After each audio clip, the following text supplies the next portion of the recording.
So what's happened to the context of aging? Three major things.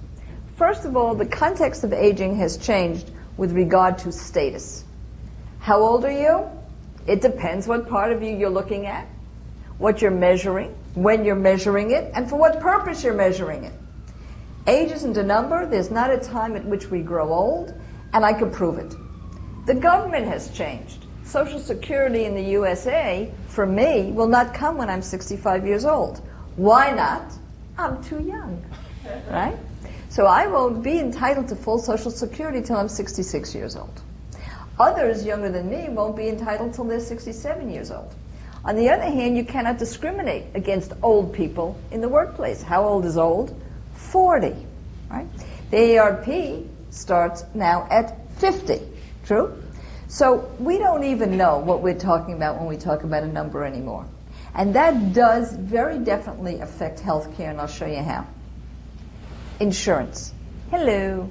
My latest book is How Not to Go Broke at 102, because it has to do with the confluence of money and healthcare. Part of that is insurance. Insurance does not look at your age. They could not care less when you were born. They look at your prospective age, how many years you have to live, right? And they take another person with that same number of years to live, and they charge you both the same premium. Not because you're the same age, but because they're taking the same risk. Another thing they look at is RLE 15. The age at which your remaining lifespan is about 15 years. Now, it's very important to look at that because for those nations that will remain paying out of pocket or insurance-based, a lot of your home costs out of your own pocket are going to come out of that. But what about universal care? What about government takeover? Well, they also lay off risk to insurance companies worldwide. And the difference in the cost of laying off risk has to do with a number. And that number does not have to do with your chronologic age.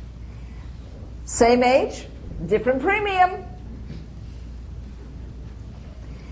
In your own life, though, also a number isn't very important with regard to your health. We don't really care that we're 65, 55, 45, or 85. We care about our health-adjusted life expectancy. And I did not make that up. That is the phrase that is used in the aging world and in the insurance world to take a look at a measurement of how old someone is, right? So what comes from this is two major things with regard to the delivery of health care. One is personalization. We have designer drugs.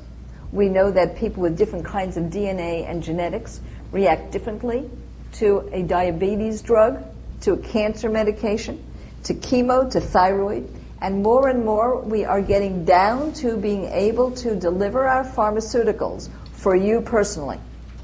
Same thing is happening in the specialization of healthcare training, because we don't have, we skipped a whole kind of healthcare.